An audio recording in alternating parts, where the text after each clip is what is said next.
Hey, what's going on, friends? My podcast every day is broken up into two parts on the free platform. The first part, Act 1, is right now. When it's all done, go right on over to Act 2 to get the second half of the podcast. Thank you so much for checking out my show. Hello, friends. Welcome into the Eric Zane Show podcast, a daily show where I discuss news, nonsense, and my personal adventures from right here in the Impact Power Sports Studio. Fridays, we start a little earlier, roughly an hour earlier. Impact Power Sports. Love those Google reviews. Oh, my God. You guys did an amazing job. Thank you so much. Appreciate that support for them after the attack. What the hell was that? Anyway, they are Impact Power Sports. You can find them at impactpowersportsmi.com. If you're shopping for a golf cart, perhaps an ATV, UTV, perhaps a motorcycle, scooter, go-kart. They got it all at Impact Power Sports. Find them in Rockford, Michigan. Thank you very much for being part of the show. Yesterday, we did the Ben and Eric Patreon podcast. And a late arriver on that show yesterday was Jimmy out of Portland, Maine. And if there seems to be like some glitching going on in the video while you're watching this, I apologize. I'm picking up on that too. I hope it stops. Jimmy out of Portland, Maine came in and caught a few folks off guard. All right. People picked up on the fact that he said, hey, I've been drinking for the last 36 hours. Today, I just drove my mom to the clinic or something like that. And everyone's like, what, you were hammered taking your mom to the docks? What is going on? And then he was wrapping up his comments and he said, I've got a joke.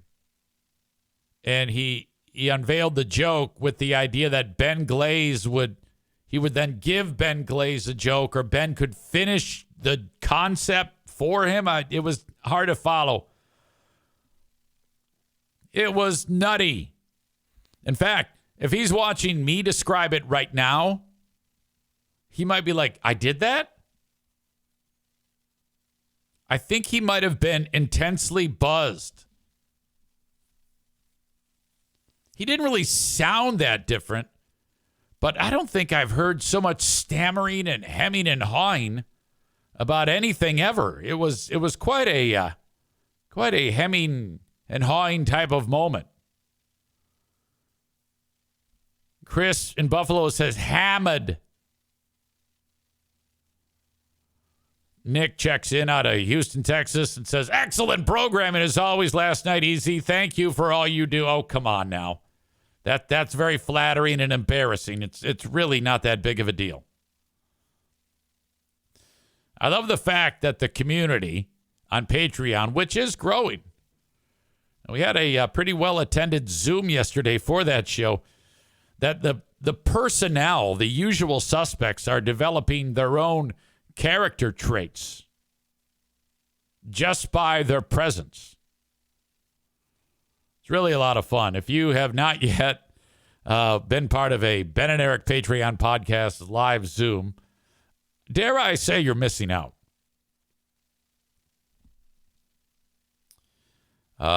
Rebecca says, I'm sorry I missed it last night. Nick says, I look forward to Thursdays now again, like I used to look forward to the Dumber Than Zane segments on Trivia on my old show. Yeah, those are good times. Rebecca says, I'm going to listen to it after the podcast today. I have not yet posted the audio. I was very, very busy in the first part of today. Alan says, I love making my 3- and 4-year-old kids listen to Ben and EZ on Thursday nights. I don't recommend that. Tell me you're joking, Alan. Today was, I think, a first, because how this usually unfolds for me Monday through Friday is the alarm goes off at 5:50 a.m. I hit snooze. It will go off at 6 a.m. At 6 a.m., the news on Q100 starts. At that point, that alarm goes off at 6 a.m., I now have 180 seconds, 3 minutes to get in here, get my brain, click on a couple things on this other computer over here that you cannot see, and start the radio show. If I'm not here, bad things happen. I wasn't here because I hit snooze again at 6, which I do not recall doing. At 6:10, it goes off. And I'm like, oh no. That means that there is silence. And then I'm like, oh boy. So I get in here, couple of buttons. Next thing you know, there's a song on the radio. But I was like, holy shit. There was like text messages from audience members saying, hey, dum-dum, dead air. I'm like, oh my God. That is radio people have a recurring nightmare. We've all had it. If you've been in radio for any amount of time, you have this recurring nightmare. It's going to pick and choose portions of the data in your brain to paint a scenario for you. And it's usually weird. Sometimes it's not. Sometimes it's just incredibly vivid for me. But the recurring dream for years and years and years has been that I'm at the radio station and I'm behind, or there's some type of silence on the air, or I'm screwing something up. And typically it has me back to the mobile home of rock and roll in Saginaw. For some reason, my recurring dreams happen in that facility. But this was like legit. And I'm like, oh no. Oh, fuck. Oh, shit. But we got the car on the road, thank God. And then fixed it all. Clown of Carnage, that would be Nick and GR, who works in patent law. He says, I love joining the Zoom. I will be until I pick up training in a few months. Okay. Nick in Houston says, I'm sure JC handled it calmly and rationally when he found out. Yeah, I don't think he did. Tyler says, EZ's radio nightmare fuel. 100%. That scares the hell out of me. I felt very bad about it. I was like, come on, get your act together. About listening to the Ben and Eric show, Alan in front of his kids. Now he says, my son loves saying fuck. Well, that's unfortunate. All in all, it was an outstanding evening. A lot of fun. Ben was on fire for the Bet on Ben segment.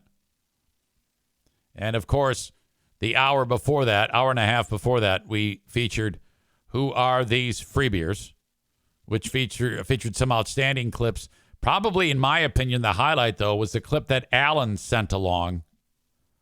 I'm really thankful that you sent that, by the way. And so I appreciate that. Keep it coming. I would not have caught that. And I'm actually going to share it here just to give you a sense of some of the things that happen when we do Who Are These Free Beers. Alan was listening. He was able to procure what he was listening to, and he sent it my way. And he described it as Greg wanting to rage quit. And, okay, the background is they're getting ready to play another game, and an audience member has to answer questions. And there's a little bit of confusion with the audience member and Greg. And Greg kind of like talks at the same time that the audience member, he's just trying to get the game started. And there's a little bit of awkwardness between them. And because there was that silence or whatever, Greg kind of lashes out. And he aims his aggression at Hot Wings, who's just minding his own business. You know, Greg is the one that usually starts the conversation, sets up the bit, whatever. And he felt a little bit, I don't know, befuddled or something like that. So he freaks out on Hot Wings. Let's check it out. In case we have trouble falling asleep. Like all ours are gems, right? Sorry, come again? I said like all ours are gems. I am alone here. Everybody else looking down at their iPad. You don't know what I'm talking about. Oh, I'm listening. I just don't care to help. It was just, well, I was letting you do it. All right, let's start this game, shall we? $1,000 minute of mayhem. You got to get. Oh, fuck. Oh, I'm right back there. I am right fucking back there. I give them the credit to laugh it off, but Greg's pissed. Don't care to help? What kind of help? You're having a conversation with the guy. How do you want him to save you, you asshole? Oh, no. What a dick. Holy fuck. All right. That's just a taste of what we covered on Who Are These Free Beers? Show number 63 yesterday. Outstanding. And show number 201 for the Ben and Eric Patreon podcast. Ben says, does anyone know what day this is from? I do, Benjamin. Monday, July 21. If you go to Monday, July 21 and click on the Minute of Mayhem game, you can get how this went. Yeah, you're right. I kind of want to see it now. I'll have to come back to that. So awkward. All right. I don't know if you guys remember the Jackie Green. Jackie Green, and she was known for a period of time on our radio show when she was an intern as Jackie Man Voice, because her voice was very deep. Now, what we know now makes me upset that we referred to Jackie as Jackie Man Voice. It may very well have been that Jackie's voice was deep and manly because of being intersex, which Jackie has done an excellent job of revealing to the world what that is. And she has been very active on TikTok recently discussing what that is. And she's gotten a ton of interesting attention, like major publications like People have featured her. And so this is, prior to this coming out, it went like this. Jackie shows up at GRD, and we immediately give her the name Jackie Man Voice. She was a very successful runner at Ferris State and has done all these really strong efforts in running over the years. That's kind of how I knew her. Outside of the radio station was through running, and she did a lot of pageants.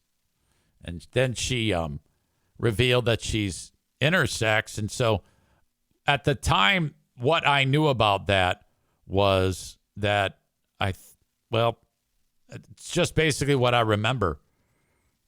Inside of her body, she did not have the structures for to be able to have a child. The female reproductive organs inside of her body aren't there. That's just what I remember. I might even be wrong about this. And that there was actually male testicles inside of her body. And I don't remember entirely, but I think they may have been removed at some point. And then she goes about her life. That's all I knew. And she did come out about it and talked about it a few years ago. But reinvigorating the conversation has kind of made, for whatever reason, it's much more attention to this time around than the last time around. Diana was telling me some things that she heard that Jackie had revealed, because I guess Jackie is like an open book. And I don't necessarily want to say exactly, but Jackie did indicate on one of the videos, and some of you I know like Rebecca and Stevie watch Jackie's videos. I'm pretty sure Jackie actually described what her actual outward genitalia looks like. And now what Diana told me, I got that like secondhand. Like she watched a video and then she told me, and it's quite a stark, vivid description. And I don't actually feel comfortable making it until I see it and hear it with my own eyes and ears. But when Diana told me how she described it, I said, I don't want to see it. I don't want to see her describe it. It's pretty intense, frankly.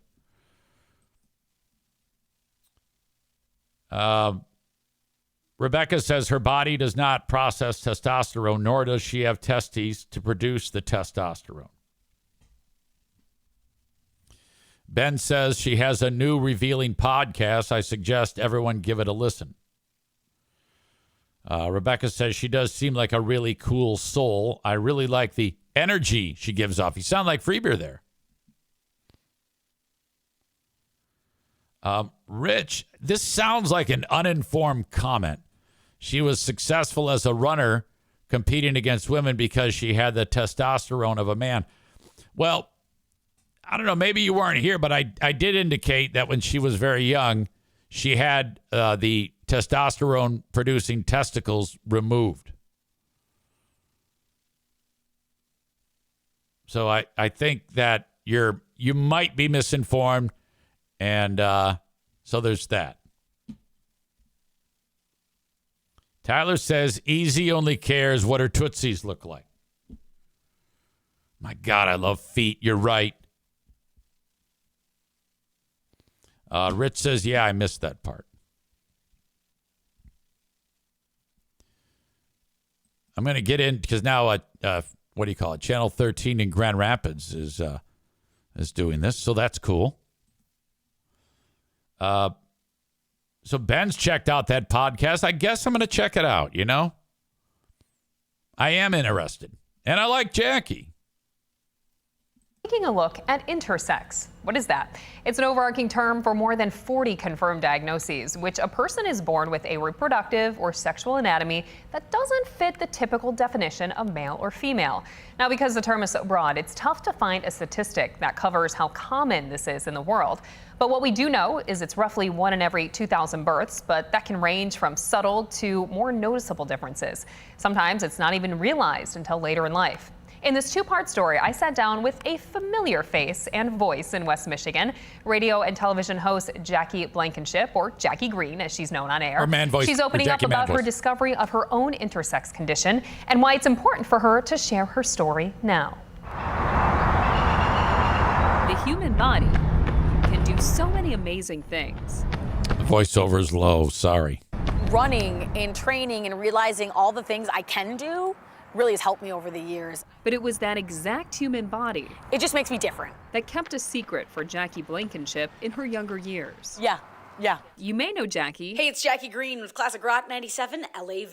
from here, I've been in radio and television for, at this point, 12, 13 years. but that's not what this story is about. There's more to Jackie Green, who they know me as, than what they used to hear or see on the news. It's about her life's hidden chapters And know my intersex story. and how, at 40 years old, she's now changing the narrative. Because my whole life, I was told by people in the medical profession, from family, from friends, that this intersex condition I had should be kept a secret. Let's go back to the 1980s. So at 4 years old, it was 1989, they did a blood test, and the blood test came back that I was biologically male.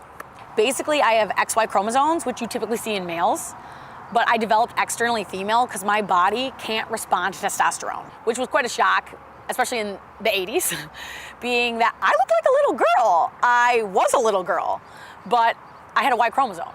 Around 8 years old, her parents told her about her condition, technically called complete androgen insensitivity syndrome. That I had a condition and I would never be able to have children someday. And that when I was older, I would end up needing an operation. During Christmas break of her freshman year of high school, And they told me, well, it's pretty much an ovary because it's producing your estrogen. Which I guess is half true, but it wasn't. The reality was they were undescended testes. in my abdomen. After the surgery, she essentially began going through menopause, as she now had to take daily estrogen supplements with her body no longer producing the hormone. Because no one really explained to me why they took them. It wasn't really in my control. No one said, do you understand why we're doing this and are you okay with it? It was just, we're doing this. In her 20s, Jackie was looking at an art prize entry. I saw at the very bottom in small print, I am intersex and I am here. At that point, I had never heard that word before, but I think that applies to my condition. So I could not stop thinking about it. And I went back to my house and I Googled intersex. And I felt very like, oh my gosh, I'm intersex. That's what I am. At that point in her life, her close friends and family knew about Jackie's condition, but not many else because doctors encouraged her not to. They would use, in my opinion, triggering language that told me not to tell anybody. I had a very good normal, female experience. But that secret sat in the back of my brain. But in 2017, she decided it was time to let the secret out. So I wrote a piece for West Michigan Woman called I'm Intersex and I'm Here Too. I immediately was flooded with people online saying, oh my gosh, I didn't know this about you. I've known you my whole life, I didn't know this about you. Well, it's because I was told by everyone that people wouldn't accept that. She may have once been told to keep her condition a secret.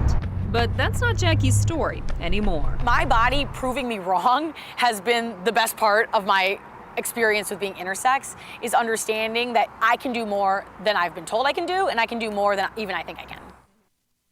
And coming up tomorrow at 6, catch part 2 of Jackie's story. Hear more about her family life, how she found a way to have a child, and how she's now finding the drive to tell her story on a larger platform. You can also watch the full extended interview in this story on 13yourside.com. All right. So I'll say this. To me, the best part about this is that she was in like a household that was, they would support her. Not everybody has that, especially in some of these off the beaten path areas. You might have people that are in your life who are total assholes. I don't know if it's appropriate for Badger 7419 to write go gadget crank.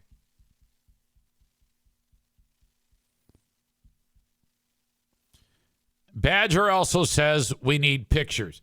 Yeah, I'm sure there's a curiosity there, but I'm pretty sure we aren't going to get pictures. Jackie is a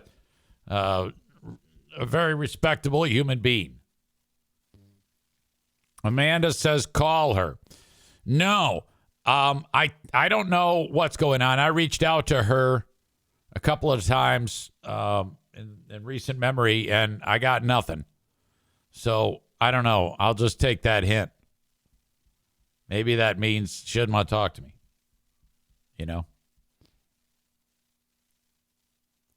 Rebecca says she's been very frank and open about her life. She's doing great advocacy work now. No, I think it's cool. I know she's still doing stuff at LAV. She was on the morning show with Rachel, and then she left that. And still does her thing at LAV. I think she's on like at 10. It goes Michelle, and Greg, Greg's kind of like a chick, Michelle's kind of like a dude, Travis is kind of like both. So they're all intersex. And then middays you got Jackie, she's intersex. And then afternoons is Brian Vanderark, who I don't know what he is, but he's got great hair, and he's like 7 feet tall. Amanda says you should see if you can get her on the podcast. And, I would love that. But like I said, she, I don't think she's interested. I've reached out several times in the past and got nothing back. So do you ever do that? Do you ever, reach out to someone? And then they don't, and then you think, okay, it's kind of like message received. Have you ever done that? That's kind of like what's going on there. I don't know. I oftentimes wonder about people that I ran with in the past to some degree, whether I work with them or whatnot. I think a lot of people still get annoyed with me and don't want to talk to me because I brutalize the Free Beer and Hot Wings show. I think that is a legitimate thing. People who don't quite understand what's going on there and just think that I'm being an asshole to be an asshole. And then so that might be the case. There have been a few people that have been kind of like stuck in the middle who then might even like side with them and whatever. I get that. I don't care. I'm not saying that happened for sure, but that has happened in the past. I'm not saying that happened with her, but it's happened with others. So, and that ain't changing. So who gives a shit? Badger says, don't forget your stalkers. I don't get it. I don't know what you're talking about. And who are you, by the way? Badger 7419. Okay, but that's still very interesting. A small percentage of people have this intersex, but I imagine that it's not all great. Like Jackie, she was raised in an outstanding environment, from what I've gathered. I remember her father at her wedding to Jimmy, and he seemed awesome, and the family support. So, but I can imagine though that this is the type of thing that in some communities or some families, people are assholes and just could treat their own kids terrible, or family members because of this exact thing happening. All right. Moving on. This is an update on crazy guy who stabbed 11 people at the Walmart in Traverse City, Michigan. And the family of stabber, they have been really, really aggressive and active, doing a lot of interviews. And they keep suggesting that it's not his fault, and that the system failed this crazy fuck who finally is going to spend the rest of his time behind bars so that he doesn't fuck people up in the community. Now, whether or not he is institutionalized or in prison, I think he should be in prison. Like, who gives a shit at this point? I don't want anybody ever who stabs 11 people to have the opportunity to be healed and put out back into the public just because they're on medicine. You know, I fully do not support that. I think that the psychotic people need to be locked up and you throw away the fucking key. I don't give a shit what the fuck happened to you. I don't give a shit what's wrong with you. Fuck you. This family, though, is saying that it's everybody else's fault and we need to protect him or some shit. When I saw his face, is that Brad? This is Psycho's mom. You know, and I knew when they said he's 42 years old, I knew it was him because I know how sick he can get. The mother of the man accused of stabbing 11 people at the Walmart in Traverse City says her son needs help for the mental illness that drove him to the kind of violence she didn't think he was capable of. Her son, Bradford Gilly, is in jail on charges of attempted murder and terrorism. She says the mental health system failed her son and society. She sat down. This is the second person that talked about this. I remember his brother was doing the same thing, making the rounds saying it's everybody else's fucking fault. They would target investigator Ken Kolker.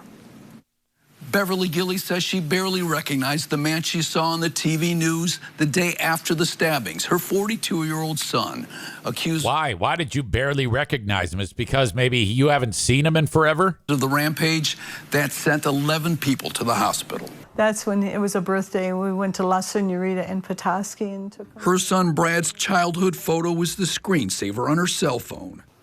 He had a sense of humor. Yeah. He kept us laughing, you know. He was great. He was enjoyable to have, you know, and just a typical little boy, you know. Then at 14, she says, he smoked marijuana, still his drug of choice, but that time laced with something bad. Dad was there, and we're like holding him, just trying to calm him down, like, And it just got worse. He got into a fetal position, and maybe that was like, I remember that song, that scene in Once Upon a Time in Hollywood. I think Brad Pitt's character smoked a joint that was dipped in acid or some shit. wrapped him up in a blanket, and we took him to ER. We lost Brad at 14. We lost him, but we never stopped loving him. Since then, they've lived through nearly 3 decades of psychotic episodes, a diagnosis of schizophrenia, assaults against her and her husband, one that sent her to the hospital. She says she lost track of how many times he was institutionalized, only to be released and only to stop taking his meds. He was off and on homeless. A mental health worker had warned her not to let him live with her, she says. So this has put your family... Okay, so all of this sounds on the up and up.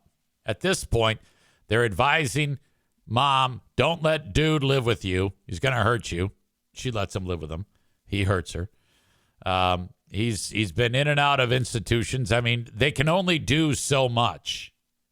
Okay? They can only do so much. What are you suggesting was done wrong is what I would like to know. Through hell. Through hell and back, and hell again, and hell again. He was living on Social Security disability, taking bus trips around the country. There was the bus trip, she says, when he was about 30 to Pennsylvania and Ohio, where he was caught running naked down a highway. Then in 2016, he dug up a grave at a cemetery in Petoskey with a shovel stolen from Home Depot, leading to his arrest, a not guilty plea by reason of insanity, and a court-ordered year in a psych hospital. He thought his dad was there, and he needed to get his dad out of the tomb. He needed to get him out of there. And that was his goal. And that's, you know what, that's mental illness. Yeah, this is all mental illness. What do you want? She blames the mental health system for not doing enough, especially frustrated that mental health workers refused to talk to her about her son, citing privacy, when all she wanted to do was help. I just want to know my son's okay. So July 24th. Still, she says she tried to track him through text messages, last hearing from him on July 24th, a short time after yet another out-of-state bus trip. He said he was okay. Then, 2 days later, her son is accused of stabbing 11 people in that rampage at Walmart in Traverse City. Arrested after being subdued by Good Samaritans.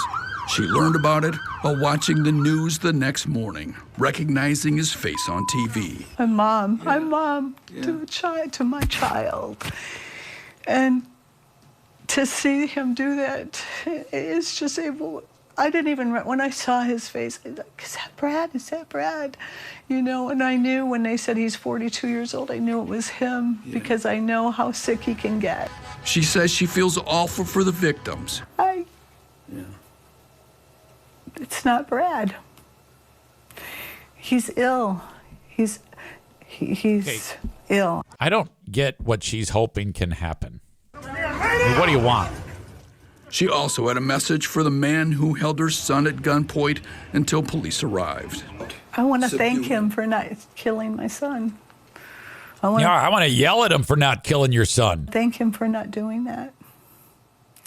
Bradford Gilly is expected back in court next week. He's being held on a $1 million bond. I'm Target 8 investigator Which, Ken by the Coulter. way, was $100,000. And then he does finger guns to the judge, and the judge goes, all right, maybe we better rethink this. Maybe we better make it $1 million.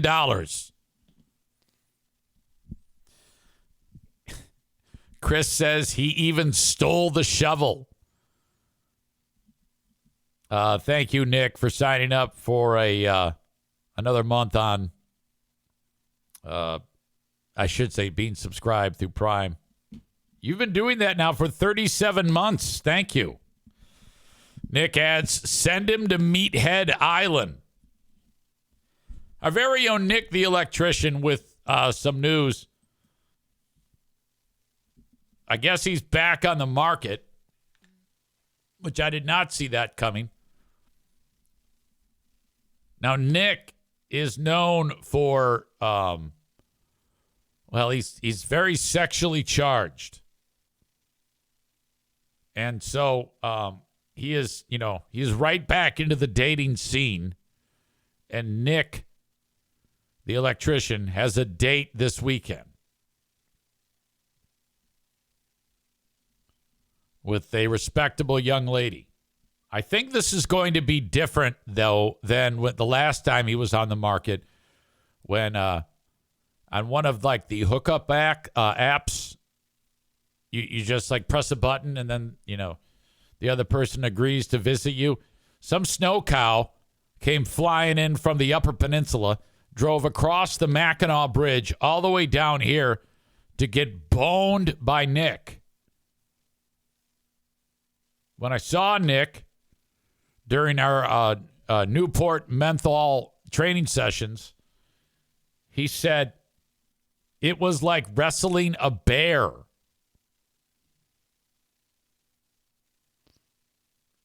As Tyler writes, bear wrestling season is back. We described her as she looked like the hunka chunka, hankering for a chunk of cheese guy, time for timer.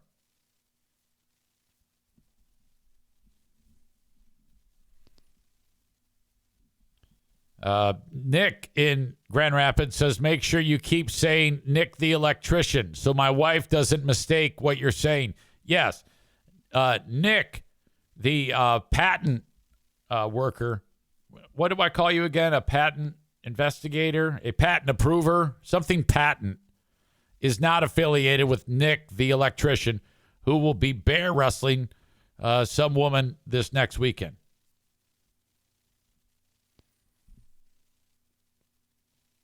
Maureen says, I see what you did there. He's charged and he's an electrician. LOL. No, that wasn't intentional. I never do that stuff intentionally. Okay. Yesterday, the Lions played, and I don't give a shit. It's, I do for Isaac Teaslaw / Coleslaw, the local guy who played for the Lions.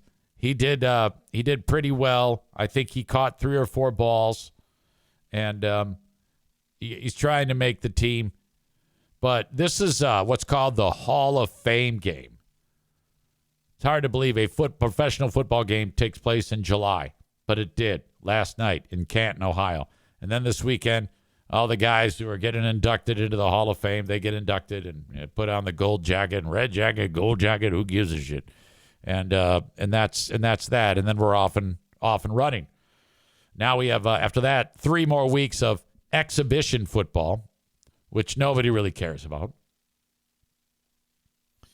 And then the Lions start on September 7th in Green Bay. Green Bay Packers are the team of choice for one Coleman Lutz.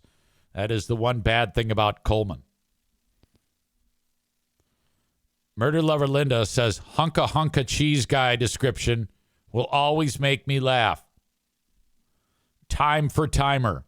Teeny tiny legs, gigantic upper body, torso. That is the description of hunka cheese guy or girl. Little spindly legs, enormously round upper body. You are then described as hunka chunka or hunka chunk cheese guy. Maureen says we need to see the clip again.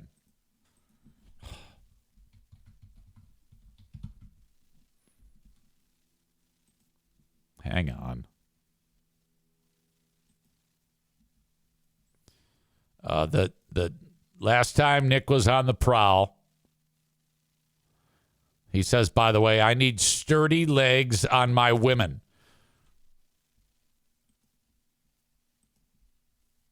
This is a clip to illustrate the woman that Nick porked. Oh, howdy, partner. Time for timer. Do you ever get that hungry feeling after school? Boy, I do. I'm so hungry, I could eat a wagon wheel. When I'm slow on the draw and I need something to chaw, I hanker for a hunk of cheese.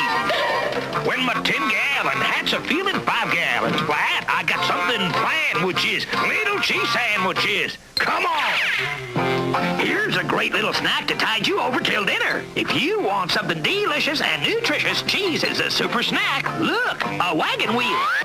When my get up and go has got up and went, I hanker for a hunk of cheese. When I'm dancing, I hold down and my boots kind of slow down, or anytime I'm weak in the knees. I hanker for a hunk of, a slab or slice a chunk of, a snacker is a winner, and yet won't spoil my dinner. I hanker for a hunk of cheese. Yahoo! There you go. Nick had sex with a woman that looked exactly like that. She was dubbed Hunka Chunka or Hunka Cheese.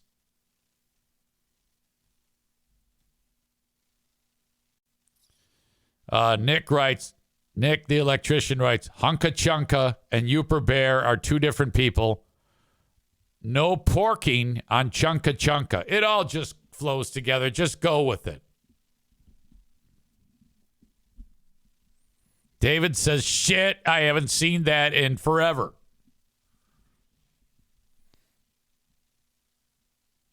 Amanda, first of all, Chris says, the vape shop friend fits that description too. And then Amanda writes, that's me. She says, actually, I look like the Apple guy from Fruit of the Loom. Yeah, I'm not at all comfortable with you describing yourself as looking like Apple guy from Fruit of the Loom or Hunka Chunka.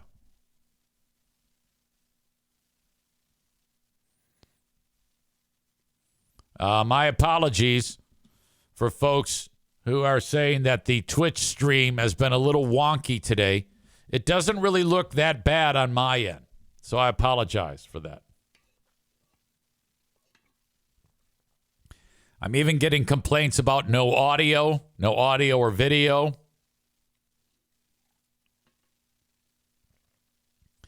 Well, I may, if I continue to see these complaints rolling in, X out of it and then come back. All right. I'm back. We're going to try this again. Tophus says, now it works. Welcome in, of course, to you, and thank you for checking out the show. Twitch and Facebook brought to you by my friends over at Irvine's Auto Repair, Grand Rapids Hybrid and EV. Reach out at 616-532-6600. That's 616-532-6600. Smack dab in the middle of Grand Rapids, Michigan. You can find them. Just search ervines.com. That's their website. They've got free loaner cars. They'll work on any car. Expert, top-notch repair. Clean facility. The technical expertise of everyone there is always being updated. They're always getting the factory upgrade with technical support. 616-532-6600. Speaking of cars, I've got some folks that will clean your car. I just saw one of the videos by Eric Powie at Oakland Auto Detail. He said, don't ever let the factory say that they're going to ceramic coat your car. Let me do it. Do not pay for them to do it when you buy the car. Just bring it to Oakland Auto Detail. This adds life to the exterior of your vehicle. They put a ceramic coating on it, which it's kind of like a hard candy shell. It is applied, and then some crazy-ass light hardens it, and it bonds to the paint like you wouldn't believe. You want your windows tinted? They can help you at Oakland Auto Detail. 616-510-3470. 616-510-3470. Please follow them on Facebook.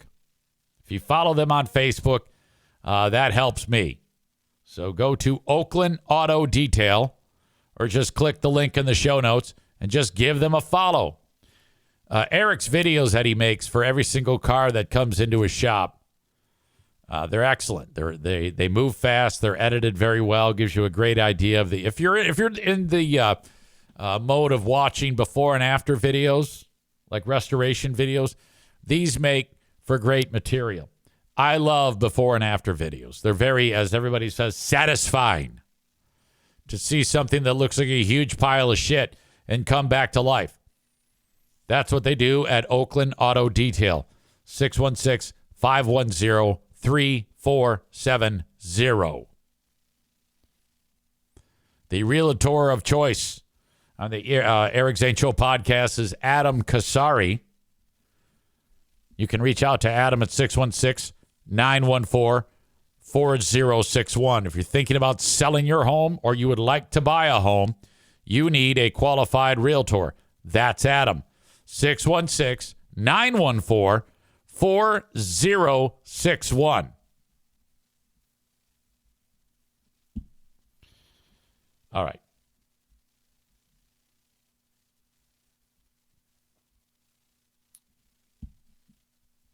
Ben Glaze says he just emailed the Rage Quit video. Tofus says, who rage quit?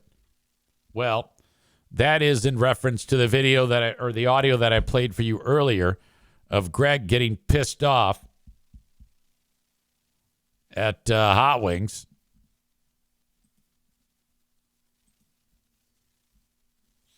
Let me download that. Thank you, Ben Glaze. You are a gentleman and a scholar.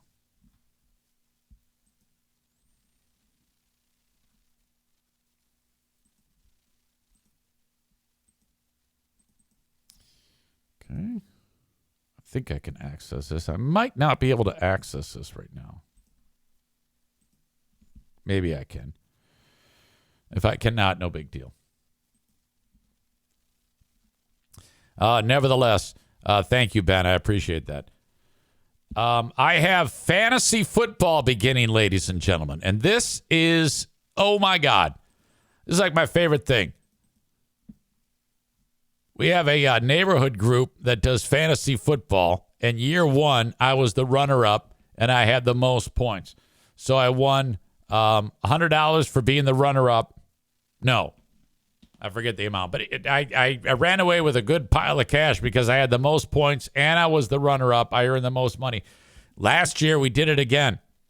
And I also was in the money, but we agreed to give away the money to the lady in the neighborhood who lost her husband. So in hindsight, I was like, oh, my God. But so I was in the money again. So first 2 years, actually, the first year I did fantasy football was with this group, and it was horrible. I didn't know what the fuck I was doing. Linda won that group. All right, that is Act 1 of the podcast. Act 2 is available right after this one. Go check it out. What are you doing? Don't miss a second of it. Thank you so much.